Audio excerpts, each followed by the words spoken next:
All right, so we've got at the moment, we're in webinar format, which allows more people to participate. So we've got 10 panelists, and that is the 5 members of the board, me, Joe Stargiotti, Nicole Asquith, David Vinjamori, Steve Lord. We have Eric Morris, the administrator, Noreen Regan, assistant the administrator. Also online, we've got Matt Trainer, our superintendent of Parks and Recreation. And then with us, our 2 pool consultants who put together the materials that were posted online, Gary Schultz and Kevin Schaefer. So welcome all. At the moment, we've got 48 attendees. So to all of the attendees, you can ask questions in the chat, and we encourage you to do so. When we get to the question and answer phase, as we go through the hour we have on this subject, we'll try to answer them. But let me also say that it's my thought here that this is the opportunity for the board to interact with Gary and Kevin, who've been working with Eric and Noreen and Matt for the last some months looking at these options.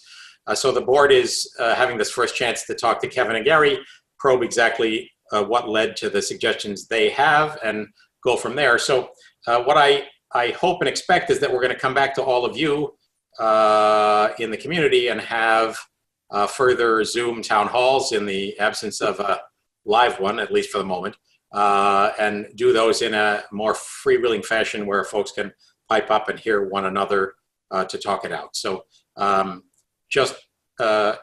you can trust that we will copy and save the transcript of any questions that we may not have gotten to, and those will be prime questions when we meet again. So 2 things are out there, and the first one is the question of whether we could open the pool this year, and then the second one is the question of if we can't, what does this summer and fall and the forthcoming spring look like?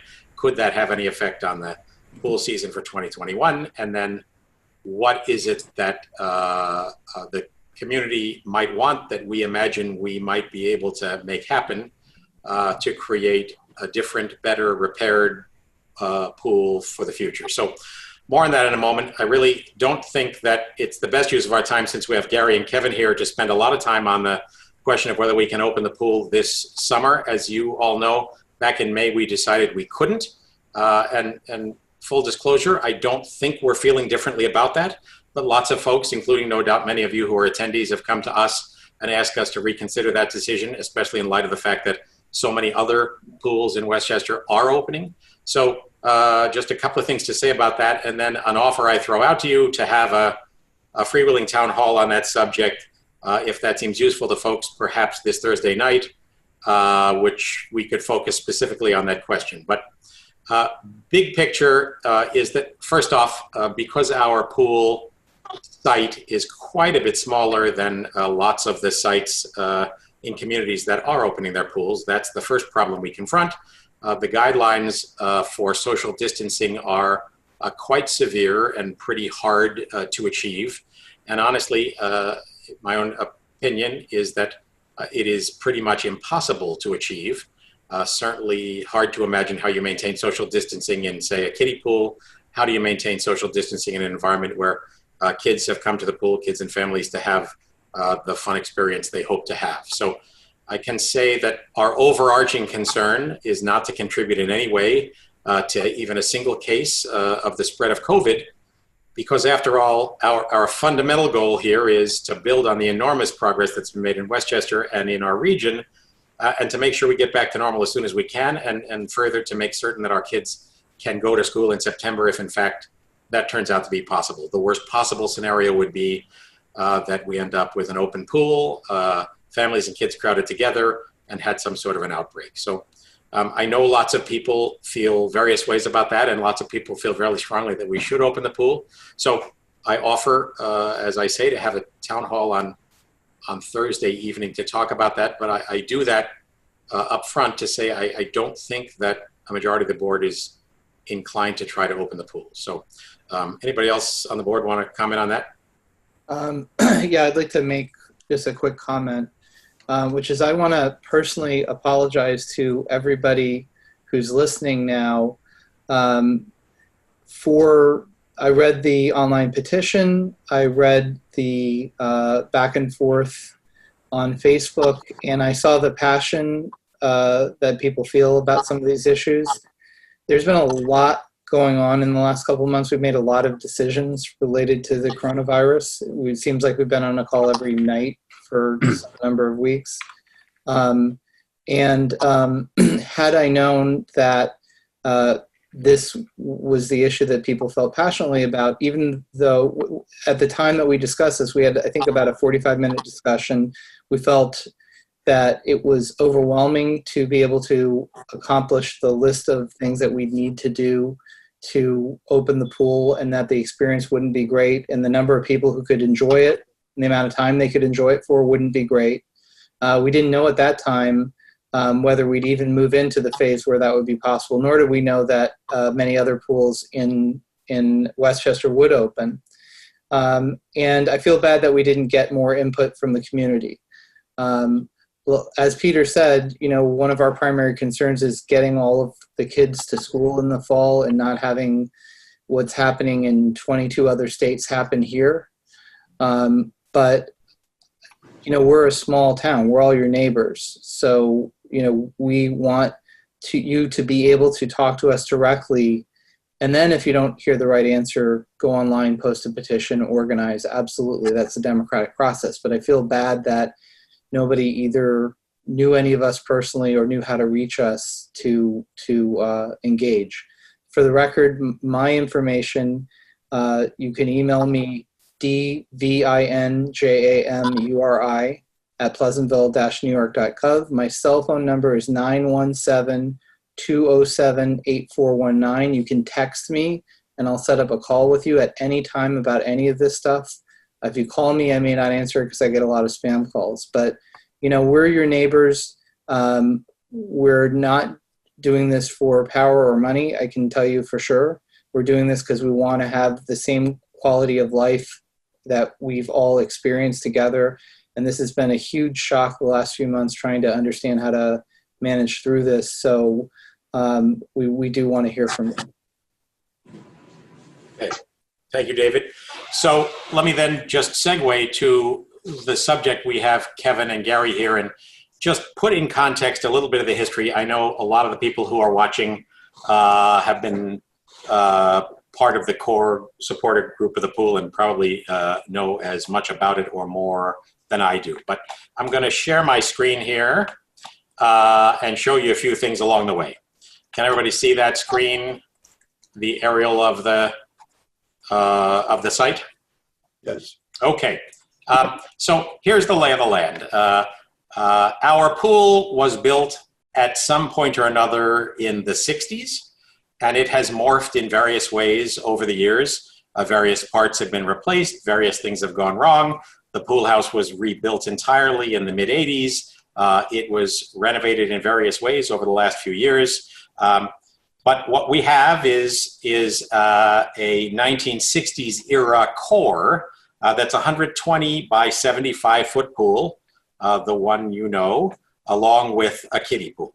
So that pool has served us well in many ways, but it is, I think, fair to say at the point where we have an old car and it's got new shocks and a new transmission. Pieces have been replaced, but the core of it remains old. And kind of where we are at the moment is the question of, is it logical, reasonable, and possible to keep fixing the pieces of the old car, or is it time to get a new car? If we contemplate the notion of getting a new car, we're talking about a very expensive venture, and I can touch on that a little bit down the road. So we've opened this pool every year on Memorial Day, and we've closed it every year on Labor Day. Our membership has ebbed and flowed a bit over the years. 3-4 years ago, we suffered a fairly significant decline in membership 2 years running. We invested in improvements that lots of you know about in the pool house. Renovating the bathrooms, the shower rooms, adding an outdoor shower, improving the locker room area and the entry, and also making improvements both to the snack bar facilities and the outdoor dining area. Our membership has rebounded to the point that we're, I think, fair to say, and you'll correct me if I'm wrong, Matt, at a sort of a typical membership of about 400 families, as well as some individual and senior memberships. If you count up all the living bodies represented by those memberships, it's 11 or 1,200 people. Our pool has a code permitted occupancy of, what is it, 660, something like that. We are now looking at the question of what to do next, recognizing the reality that we've known for quite some period of time that the pool is grandfathered compliant. We annually get a Department of Health approval to operate and a certification. It's a safe, appropriate pool, but there are aspects of it that do not meet the current code for building a new pool. We can do certain maintenance kinds of activities, but if we are to do anything more significant to the existing pool, that triggers the need to jump into some expensive changes in the way the pool drains and the pool inlets and recirculation system are plumbed. So bottom line is, as is true for non-compliant septic systems in sewer areas, you can make some very modest repairs, but as soon as you make something major, all the new rules apply. So that has been an issue for us for all these many years, recognizing that if we were to make some major change, it would trigger the need to solve these piping problems, either by digging up the bottom of the pool, laying a false base to it, all kinds of different possibilities, none of them all that palatable. The pool was originally a concrete pool. It's had a gunite lining put on at one point, and we currently have a vinyl liner that I think dates to 2008. That is that smooth plastic liner that exists now. Few years ago, you will recall, we lost a couple of weeks of the season when a bubble appeared in the floor of the pool in the shallower area. Water somehow got between the liner and the pool. That caused us to do a bunch of investigation, eventually resolve the problem, but it also underscored what we already knew, which is that it's an older infrastructure, and there are aspects of it that are ill understood. We don't know exactly where all the pipes are, and doubtless some of the pipes that serve all of this are dating back decades, maybe even 50 years. So the other issue we confront is that right here where I'm pointing with my cursor is our pump and filter house. That is below grade. The likes of Kevin and Gary will tell us that you would certainly not do it that way if you had it to do over again. And we can report that it's been an ongoing pesky and occasionally more than pesky problem over decades, with water getting into that subterranean room. A couple of times back in the 90s, crazy storms actually flooding it out. That's where all the expensive stuff is, and the advice we've received is that in a perfect world, that ought to be above grade, not below grade.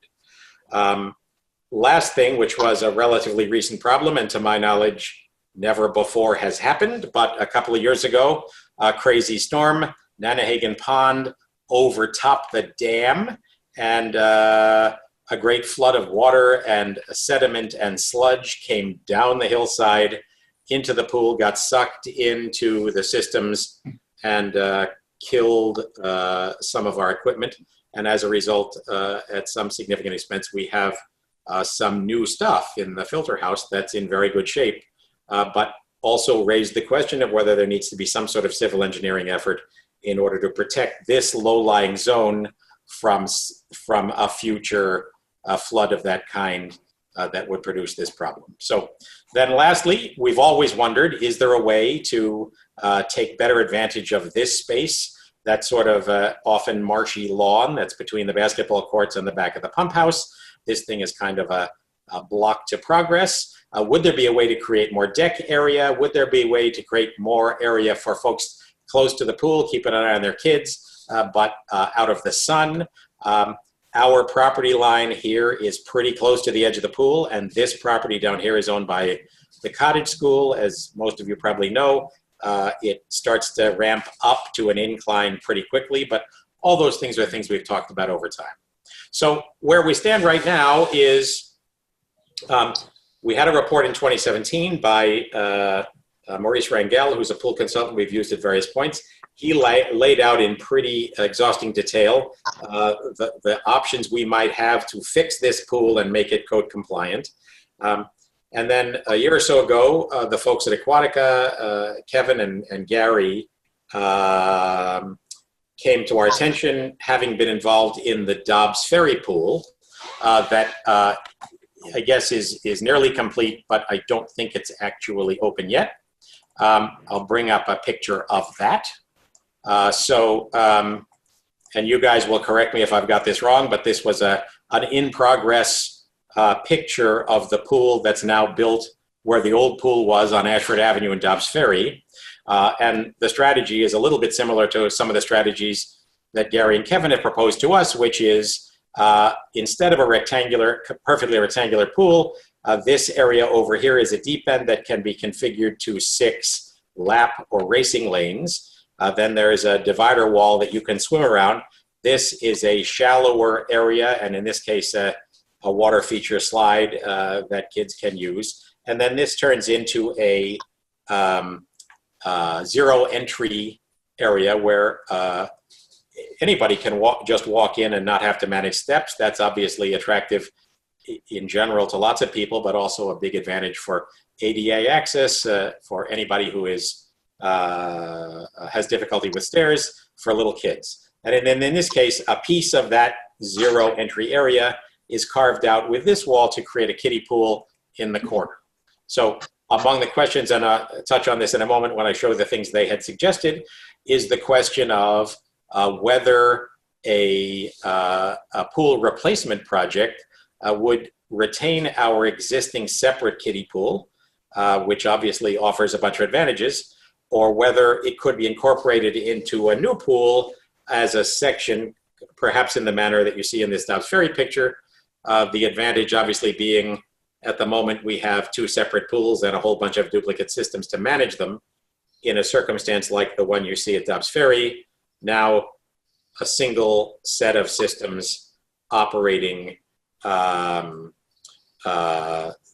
the whole thing. So that obviously would be an issue, and lots of people will have plenty to say about it. We can hear Gary and Kevin comment about modern pool design, but I hope I'm paraphrasing what they have thus far told us, which is that among the advantages of a design of this sort is that you create a bunch of flexible areas that can be programmed in different ways, and the capacity for users that have different interests and different capacities and different goals to be separated from one another, and in general, more square footage that is not too deep, so that people who want to horse around and play, but in an area where you can still put your feet down, have more opportunities than they do, say, in a traditional pool. So that's the Dobbs Ferry example. So let me just say that so far as we know right now, our pool operates fine. We fully intended to open our pool on Memorial Day, absent the pandemic. There was a rumor flying around that came to me in several ways from some folks that the pool didn't work, it needed repairs, and that the village board had taken the pandemic as a convenient excuse not to open. That is just not the case. Matt and his team were all ready to open the pool May 31, and we have every reason to think that's exactly what would have happened, enter the pandemic. Add to that, we have no reason to believe we can open the pool Memorial Day 2021, other than the reality that, as I mentioned at the outset, it's an old car and you never know when something's going to go wrong. So what is certainly clear is that maintaining an older pool costs more in terms of maintenance and repairs than a new pool would, and also to make clear that you never know what might go wrong, and obviously nobody's in a position to make promises, but at the moment our pool works. We have a Department of Health certification. We would have opened May 31 had we gone. So I just say that to back off a little bit from the air of crisis, but let me also say that further to the petition that lots of folks were involved in and signed, the thought was, okay, if the pool can't open this summer, use this time to fix it and open Memorial Day next summer. So a few things to be said about that, one of which is the idea of developing a new pool is a fairly complicated venture involving both the conceptual planning and working with the community, but also a lot of detailed engineering and ultimately approvals by Department of Health and then public bidding requirements and all of the above. It is not realistic for us to be undertaking any of the larger options that essentially replace the pool this summer, fall, next spring, with the idea of opening Memorial Day 2021. We could undertake some of the repair options, but the question then is that a logical thing to do? So I will then show you what perhaps many of you have already seen, which is the set of options that Gary and Kevin put together for us. So I'll pile all these things up. Maybe I won't. There we go. Get rid of all that. Okay. So there are essentially four big picture options. Option one is replace the existing plastic liner. The basis for that is that the liner is approaching the end of its generally accepted lifespan. And that in part is what generated our engagement of Gary and Kevin to begin with. We could replace the liner, and that would involve ripping off what's there, taking a look at what's underneath it, making whatever repairs were uncovered by pulling it off, and then replacing with a new liner. So that option has the advantage of being quicker and the advantage of being way cheaper. The disadvantage of likely spending between 100 and 200,000. Fair to say, Gary and Kevin? 200 might be a little high, but 100, okay. 150, yeah. Okay. In a pool that would then have a new liner on a pool that is in every other respect, got all of these different parts of various different ages. So, I mean, I think there is no reason to think that doing that buys us another 20 years. Doing that buys us a new liner, but the ongoing responsibility for repairing things as we go forward. So option two is an option that has been discussed a few times in recent years, and that would be to reconstruct the pool walls, including replacing the perimeter overflow system. So again, I'm no pool expert, and Gary and Kevin will tell me if I've got this wrong, but what's happening is the filtered water is constantly being pumped into the pool, mostly through inlets on the side of the pool. I guess there are some on the floor, or no? That's what we don't have and need, right? Correct. There's none on the floor. The new code requirements would require inlets on the floor as well. So filtered water is being pumped into the pool through these inlets on the side. That's causing the pool to spill some water over the edges all around into the perimeter overflow system, and then that water gets pulled back in through a bunch of systems and eventually is filtered and pumped back again. What we know from having taken a look at it is that that perimeter overflow system is starting to degrade, and that one option we would have would be to replace that overflow system with, I guess, what would be a stainless steel system.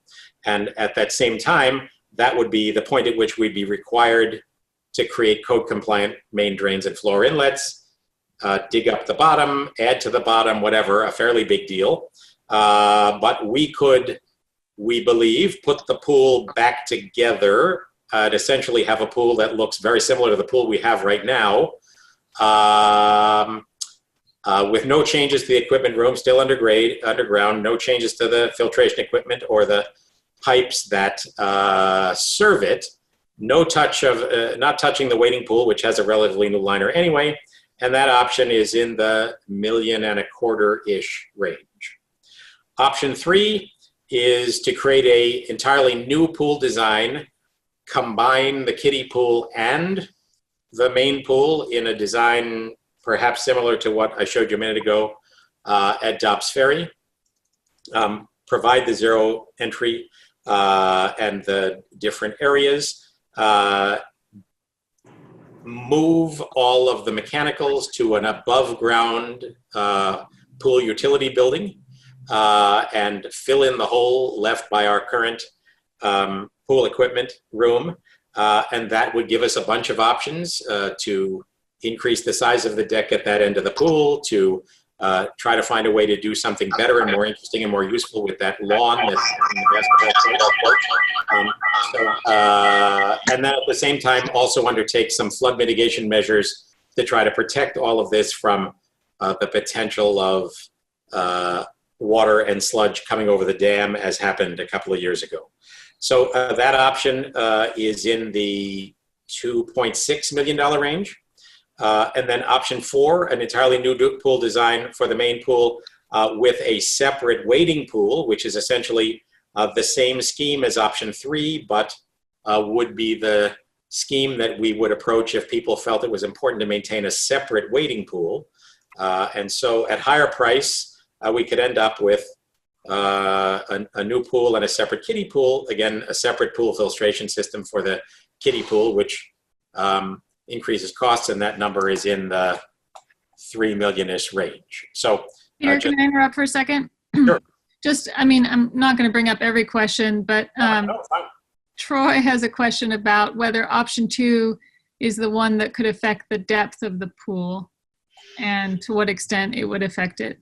So I think it is. Kevin, Gary, option 2, the idea of trying to fix a code compliant pool in the current shell. Yeah, so option 2 would require breaking up the existing floor and pouring a new floor in the pool to address the new main drains and new floor inlets. And would the pool then be shallower? Yes. Like a couple of feet shallower? Yeah, I think we're probably 9 feet, 8 feet. Okay. So in other words, still code compliant for people diving off the side. Our pool is deeper than is necessary for that. We once had a diving board, but then the code changed for the depth required for that. So, all right, so that covers that question. So here we are, essentially $1.25 million. And again, these are rough drafts put together by our consultants for the option 2, essentially fix the existing pool, but not to address the issue of the infrastructure around it. Option 3, as mentioned, a new pool that would incorporate both the kiddie pool, the wading pool in the zero entry area into a single pool, $2.6 million, and option 4, the 2 separate pools, $2.95 million. So these attachments are up on the web as part of our agenda, and you can get to them at pleasantville-ny.gov if you haven't. But they're available if you want to look at them with greater care. So, Peter? Yes? Peter, quick question. Do you think any of those options, 1, 2, 3, or 4, would carry over beyond next year, so that this year's closed and we're starting the process, and let's say option 4, let's say we went with option 4, could carry into next year, or if we think we can get it done before the pool season? Before the pool season 2021? Yeah. So I think the answer to that is, if we were willing to spend the money, if we committed tonight to spend the money, it would be a long shot to get it done by then. What would Gary and Kevin have to say? Yeah, what do you think, Gary? Or Kevin? I think the chances of having it open by 2021 would be fun to say yes, but I don't think they're practical. Yeah. So let me also say, that part of our opportunity here, I think, is to engage the community discussion on some of these options, and also to engage the community on the reality of how we can pay for this. So let's just say we're looking at a $3 million project-ish. If that cost were to be entirely borne by pool memberships based on a 20-year bond, it is likely that the pool membership rates would triple. Obviously, that's a completely unacceptable option. And indeed, if we did triple the pool rates, membership would drop like a rock as well, because it would be too expensive. But again, these are really rough draft numbers, but I just want to give people an idea of what the debt service on that might be. So you might go from a family membership of $400 to $1,200 a year. Obviously, that's not an acceptable option. If the entire cost of this were added as a property tax increase, it would likely be a property tax increase in the vicinity of 3% all by itself. So we would blast through the tax cap and then some solely for the cost of the pool. Can we get at least some spreadsheets or something? Let's say we went with a $3 million just for a number, just to say. Yes. And have Eric maybe put together some spreadsheets just to show us, because I want to see it. I mean, it's nice, and I'm glad you have that information, but I'd also like for Eric to, show us. So we had our bond counsel, you may remember, in 2019, run some what-if scenarios, and we have those numbers, but we need to run them again based on the current bond rates. Right. So let me just say, and I speak for myself, we are currently in an extremely unknown territory from the standpoint of the financial future of everybody. And I say that to start with Pleasantville residents. Many people have either lost their job, reduced their income, are on furlough, or are still fully employed, but in an environment that is uncertain going forward. So there's that piece of it. There's the second piece of it, that the village finances are in solid shape, and relative to the position we might be in to confront this tough spot, we're in good shape, but we're looking at some revenues that are going to crash on us, including our piece of the county sales tax and the like. The county is a solid $200+ million in the hole in the current fiscal year, and the state is perhaps pushing $20 billion in the hole in the current fiscal year, and has made everybody on notice, including school districts and municipalities, that a state aid in the current budget year in all of our current budgets may be cut by 20%. So all of that suggests to me, and again, I'm just speaking for myself, others can comment, I do not think that June 2020, we're in a position to make any commitments for a 7-figure project that is discretionary. That's different from saying what may happen down the road, but it's a tough spot to be. So somebody just asked a question whether the increase in housing available is factored into the future of the pool. So clearly we have a bunch of things going on that can affect both the funding of the pool and the membership of the pool. The first is that every time we have new housing, we require a fee contributed to recreation, and so that will help in some respects amid many demands for those monies. Not a game-changing amount, but significant. We will end up with some new residents who may be potential new members, and we end up with some new tax rateables. It is unclear what the development future looks like in the coming year, and honestly, I just feel as though with all this uncertainty, we need to use this time to talk, just as we are tonight, about what we might do and how we might fund it. But I just want people to realize up front, and I don't say this to suggest we can't, wouldn't, shouldn't do this, other than to say this is a whopping big amount of money that is going to cost somebody, some group of people, a lot of money, likely a combination of user fees and a tax increase if we were to do it. And then add to that the reality that at the moment, we encourage members in the pool who live in the village and are village taxpayers, but also residents of the school district, because, as is true for all of our rec programs, kids and families that participate together in school should have fun at the pool and on sports teams together. So school district folks are welcome at our pool, and at the moment they do so at the same rate as village folks.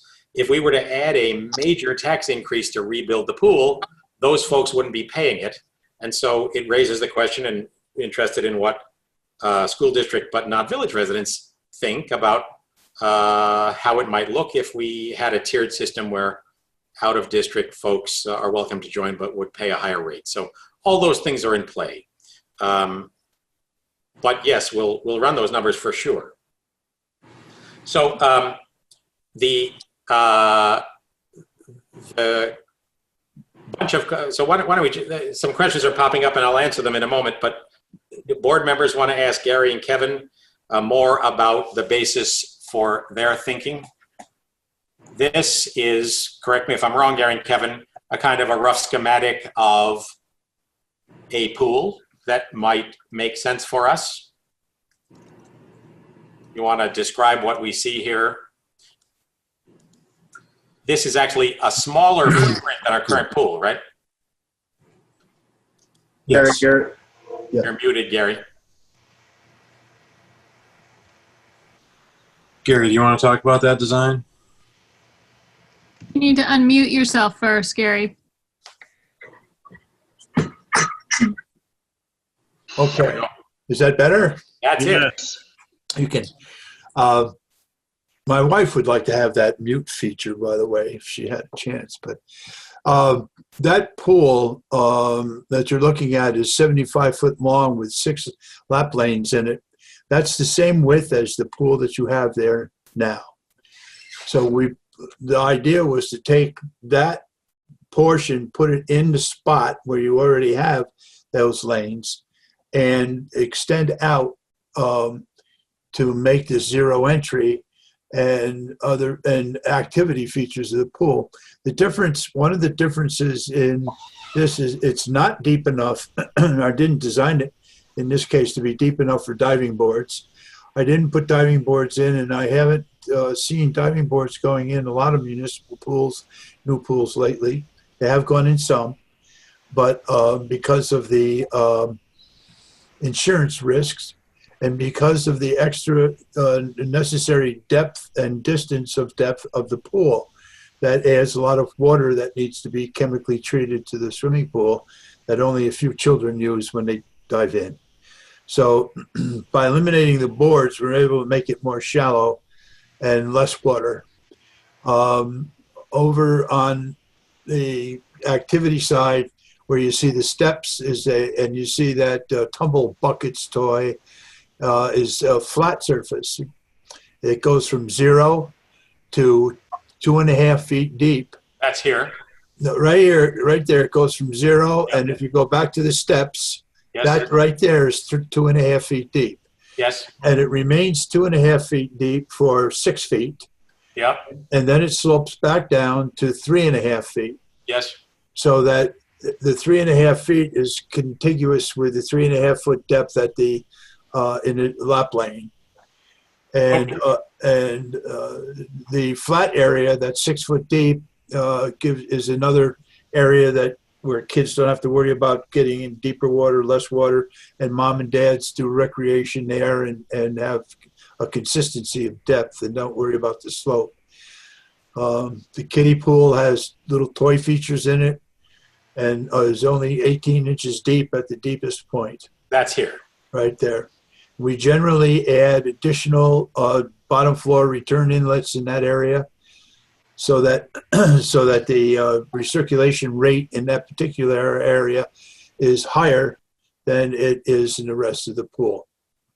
Okay. For what should be obvious reasons with the little kids in there.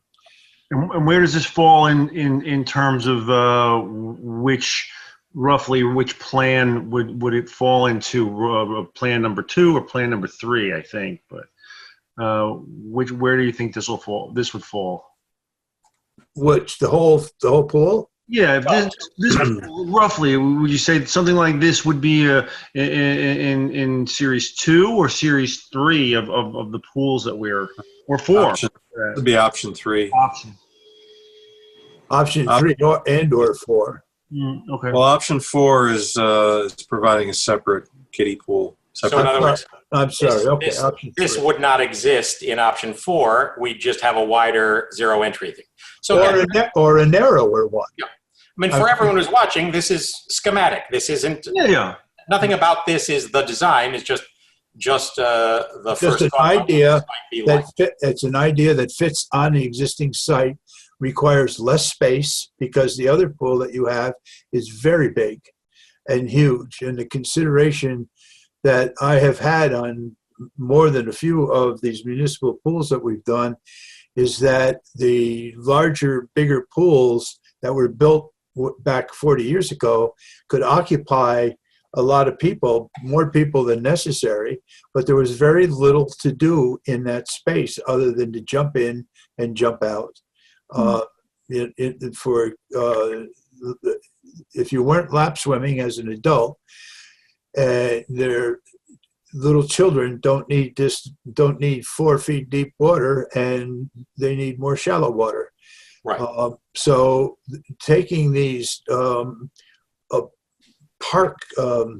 aqua park features, if you will, like the zero entry, like the up jet sprays, and like the tumble buckets, it gives people something to do and some activity in the pool, as well as areas for training and learning to swim.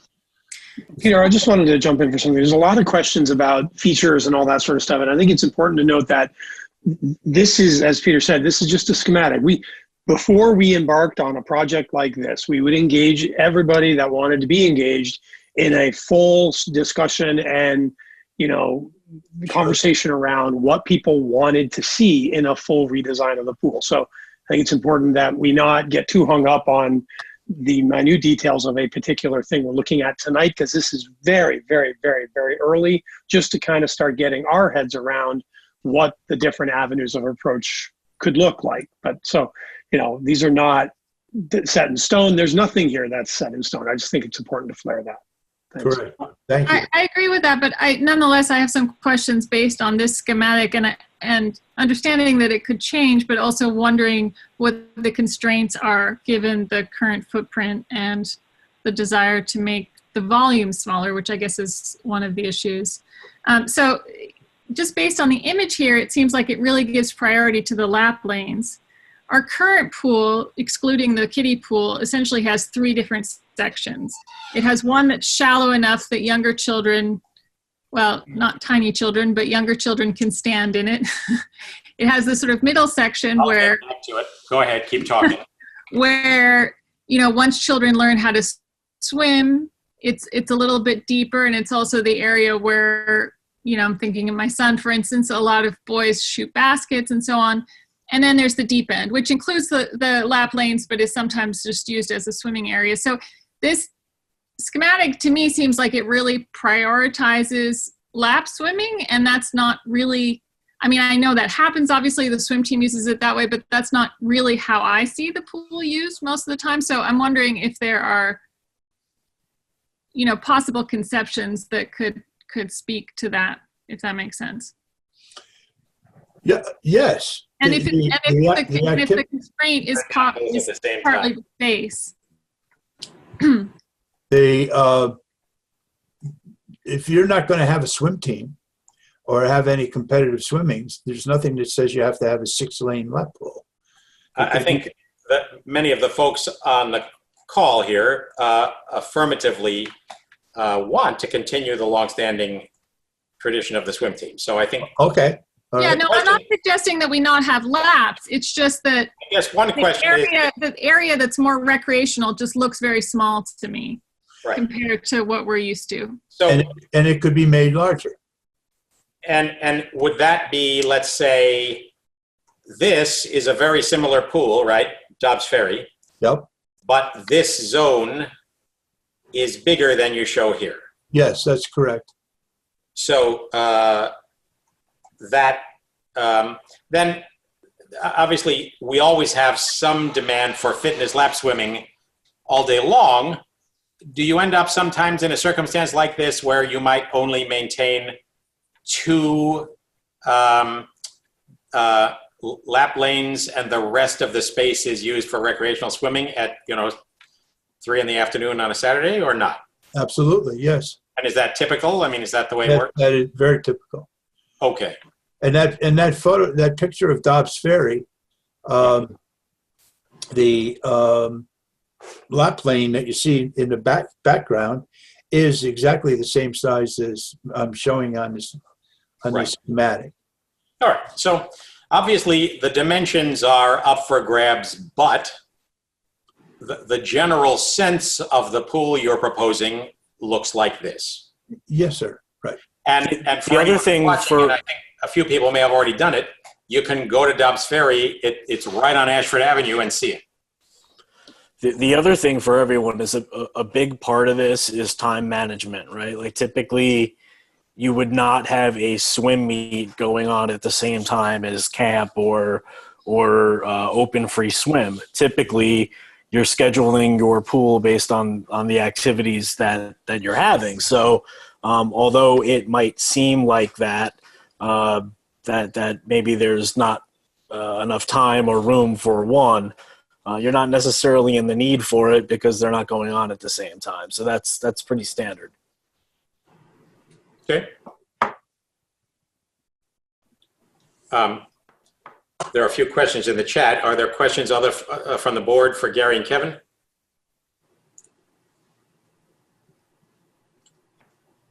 Well, I have one that kind of dovetails in. I mean, we don't know what the scope of the full project would look like, but is this kind of thing that we're talking about an option 3 or option 4? Is that a 2-season job generally, or a 1-season job?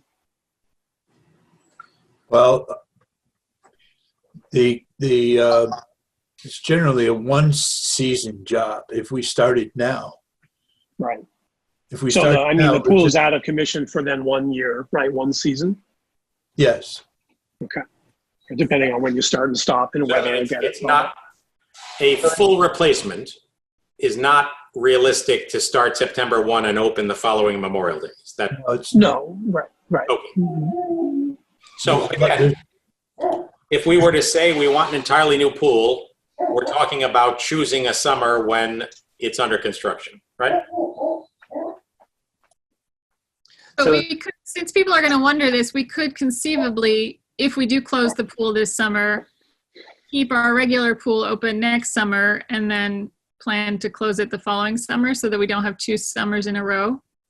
I mean, honestly, again, I'm speaking for myself. I do not think we can commit to an expense of this scale at the moment. And so that almost certainly means that this work would not be imaginable before the summer of 2022. And if there's any blessing in that curse, it's that it will give folks an opportunity to talk about what they want and also the broader community to talk about what they're willing to pay for. I can tell you, and it's not headline news, some community members have come to me and said, I don't use the pool. I understand why people want it. It should be funded entirely through user fees. That's not realistic. And in fact, somebody had asked a question about what savings we might have by not opening the pool this year. So our pool budget annually assumes we're going to lose some money.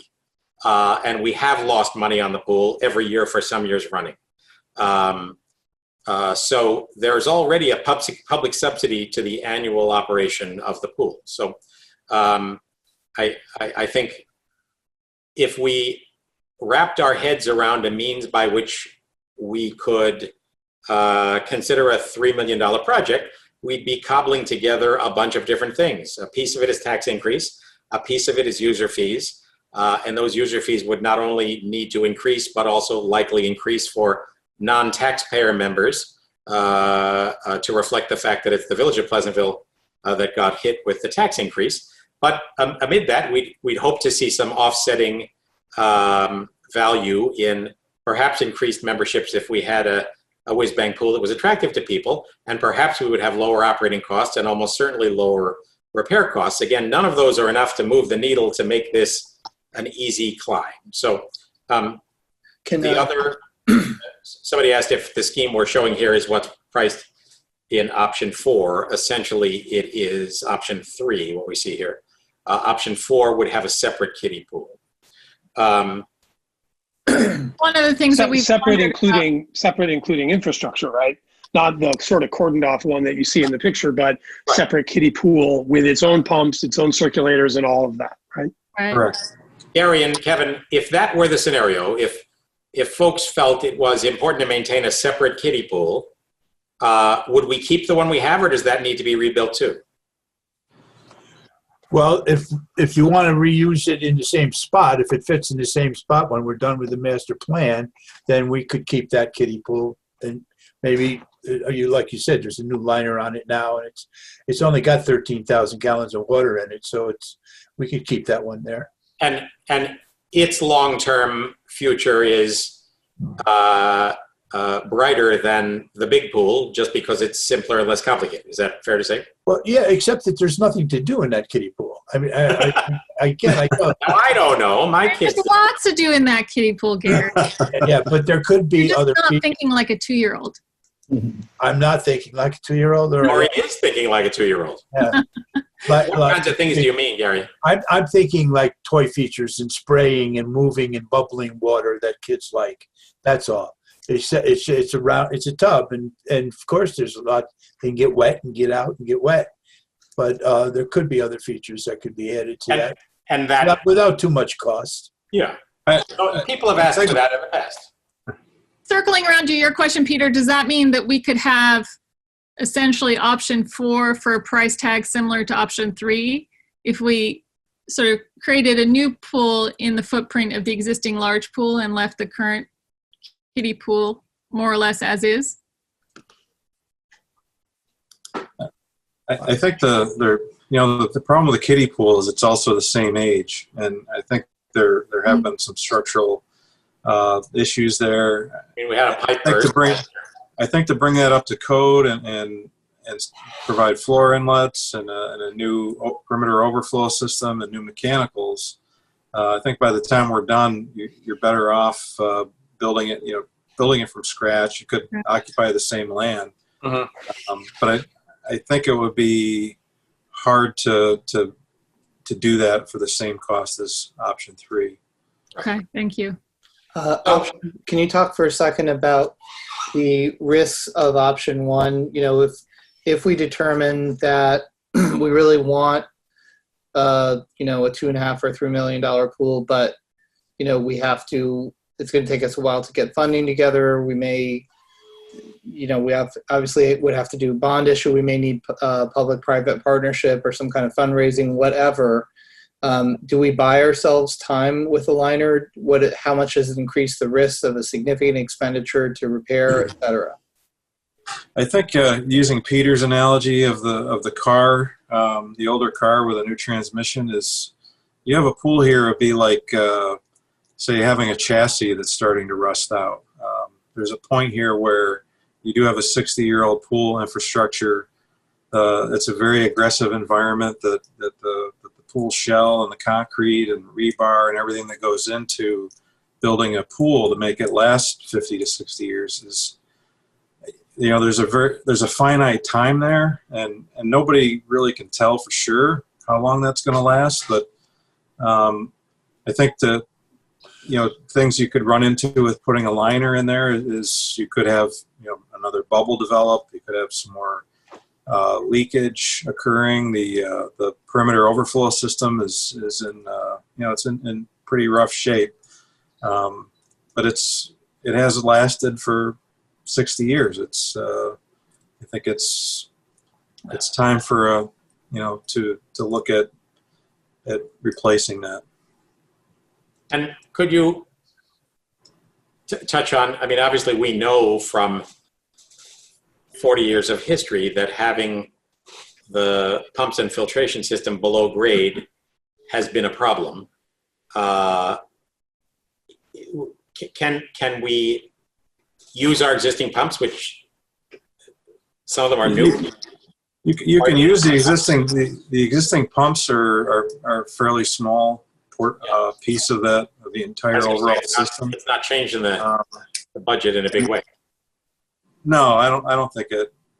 I think so much would change.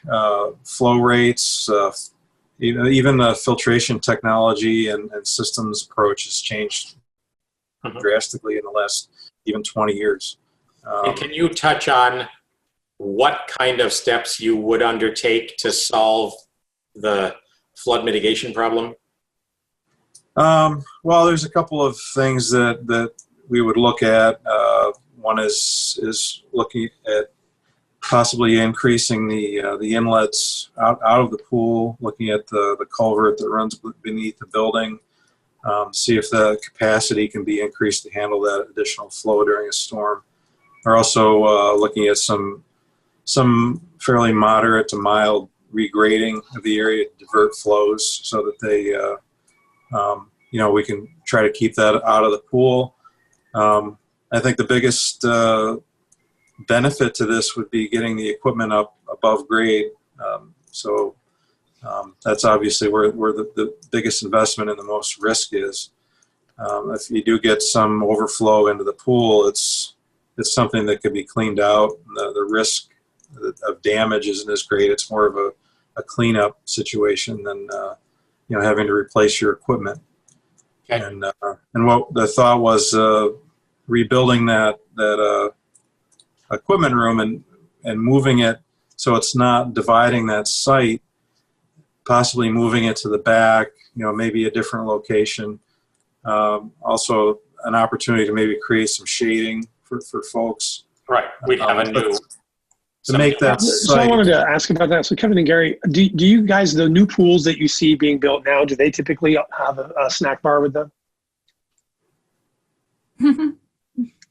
Do you see that being incorporated in new pool design or not? Nobody wants to touch that. I mean, we already have a snack bar, and I know. I'm just we've thinking. spent- I'm just trying to ask. $400,000 on I know. house a few I years know. ago. Thank you. I'm very, very aware, Peter. I'm just curious if that Correct is me a if I'm feature wrong. of None modern of pools. none of these proposals suggest any significant change to the existing pool house. We've spent quite a bit of money on it recently, and it would stay where it is and operate the way it does. I'm just curious if they see snack bars in modern pool designs. I'm kind of smiling. I don't see a snack bar in a. You don't mean like a swim up bar in the pool? No, not in the pool. I mean, of course not in the I think infrastructure he's saying that's around not his area of design. Maybe that's a way to fund it. it. Maybe we have a toll booth, a little gate. All right, never mind. I'll ask another way. All right. Well, no, but Steve, is your question whether, I've seen this in the chat too, is people's thought that they want to make the pool bigger by getting rid of the snack bar? Is that the theory? Well, it's basically, look, if we're going to clean sheet it, then all of that stuff comes into at least a conversation, potentially, what people really want. If we're going to clean sheet the pool. See, I mean, look, to me, it comes down to right now with the pandemic and the crisis, I agree with Peter, it would be very hard for me to sign off on dropping $3.5 million to redo a pool now. But we might want to begin heading there and working toward there. So we do the repairs we need to do to the old car now to keep it on the road because we want to keep it active and in service, but begin the prospects and the planning and the conversation with everybody on the call and everybody else that wants to join over the next year or so that we have a planned approach to actually breaking ground on it. In that phase, just like we did with other projects in town, we are going to get a lot of questions around what do we really want in this whole facility. It's, to me, then that opens up other questions and other avenues and potentially other decisions. So that's why I brought it up. All right, so let me just, as I mentioned, we'll copy the chat, and any questions we didn't get to, we'll try to address in a forthcoming Zoom meeting where folks can weigh in and talk and comment in every way. But let me just get to a few of them, and maybe we can get through them. We're running out of time before our regular meeting. Someone says, Yorktown has rebuilt 2 separate facilities starting construction day after Labor Day, and we're ready to open the following summer. Anybody familiar with what happened there in Yorktown? I'm not. Okay, so don't know the answer to that, but we'll reach out and find out. If it was a rebuild, a repair, that might be a different story than a start from scratch. What would be the usage number in the kiddie pool in this design? I guess based on what we're looking at before, how many kids might you accommodate? Kevin, didn't you include that in the options? Yeah, I think it was about 83. Okay, so again, we work that through. Moving equipment upgrade, above grade, can that be done within the existing infrastructure, i.e. simply building a taller base, pouring more concrete? I'm sorry, I didn't catch that question. Can we move the existing equipment above grade? Essentially, I think her intent was, could we just raise it right where it is, as opposed to building a new building? Any logic? Well, we could look to move that equipment above ground, but the system would probably change. I think that there would certainly be an expense there, and if you're gonna do something halfway and get you something that's going to be still not state of the art and taking advantage of when you start moving things around. Looking at the site, there's some opportunities there to enhance the site, to make it more usable. You have space there that's essentially just being gobbled up by that equipment. This whole thing here. Yeah. Right. So, when we looked, for instance, we looked at you could fit 4 pickleball courts in there. Obviously, there's some other things that could be done. The pool size of the pool gets smaller, so there's possibility even more space could be allocated to some other functions, or the deck area could increase, or other amenities could be added. There's just a lot of things that we would have to sit down and program and work through the community and find out what the needs would be and what the desires and how to make the best use of that site. Okay. All right. So another question about Yorktown. We'll ask Yorktown what happened and how that schedule worked. I just wanted to point out that there's a fair amount of upfront planning with this. So you might see a project start construction and it goes rather quickly, but we have to go through the whole design process. We have to present this to the health department and get their approval. There will be certainly some environmental approvals, with managing the floodplain. So that those things take time. And people don't. You're right.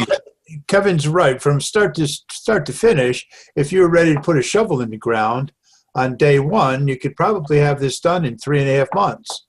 So in your area, that where the winters are often milder, could you start in October, November, and have it ready? Yeah, if everything else was done and ready to go. Okay, so that would be part of our planning. Obviously, the dream goal, especially if we're spending a lot of money to make a new pool, is to get it up and running as soon as possible. So that'd be part of the planning going forward.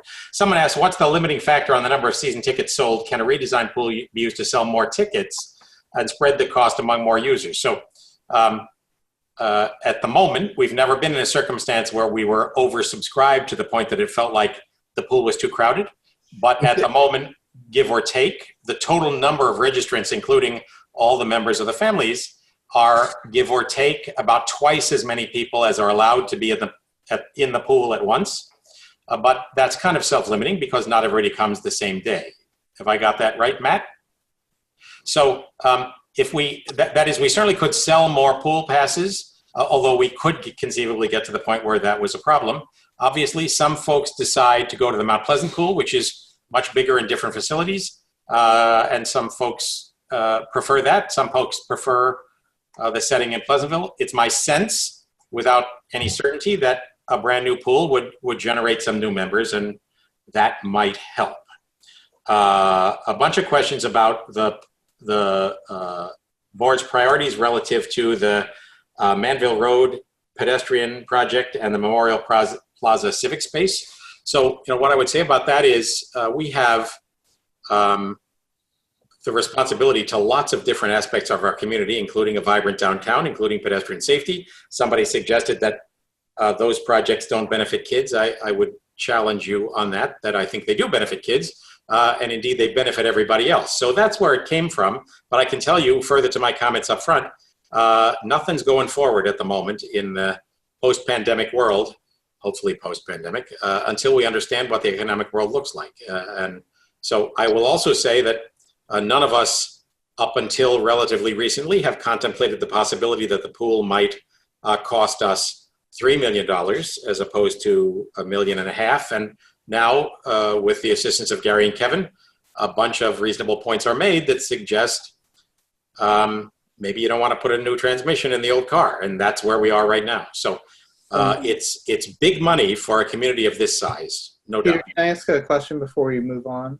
Sure. For Gary and Kevin, just to basically understand, is there, if we look at the footprint of the existing pool with the separate kiddie pool, and then the sort of intermediate area, and then the swimming lanes, if you wanted to do a single zero entry pool, is there a reason that you couldn't bridge those two and then actually end up with a slightly larger pool than we have now, rather than smaller? There's no reason you can't do whatever you want. It's just, it comes down to cost and managing that. And so how much of the cost is like putting the shovels in the ground and getting the piping and everything else, as opposed to each square foot of the pool itself? Well, that's true to some extent. If we make the pool larger and it's shallower, so a big part of the cost is going to be the actual volume of the pool. So I think by managing the pool depth and increasing the area, you're defraying some of that cost.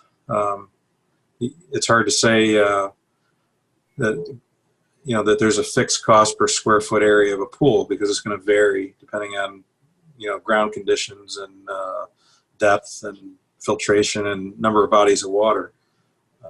But if you had one larger pool and one mechanical system, that helps keep the costs down. But I think those are options that we could explore moving forward into programming for a new pool. Looking at typically we would develop a few different options and price those out, and through that process learn a little more about the site and manage identify some of the risks that are going to drive the costs, so that we arrive at a more accurate estimate at sort of a schematic design phase of the project. Did you look at the topography right next to the pool in the property that we don't own? You mean right here? Cottage pool property? Yeah, the cottage pool. Yeah, so we looked at that. Yeah. So the question is, if we were able to purchase, a small amount of that, say 10 more feet in any direction, is there, do we get an economy of scale in terms of, making the pool a bit wider or having more seating or whatever? Is that something that we should be looking at? Or do we run into the incline? Well, that's hard to say about sitting down with the community and looking at some options up front. It seems like the site seems fairly large. The pool is very large. I think the control cost and there's certainly opportunities there to make this a very nice facility within that footprint without having to expand the site. Because I think the cost to do that would start to.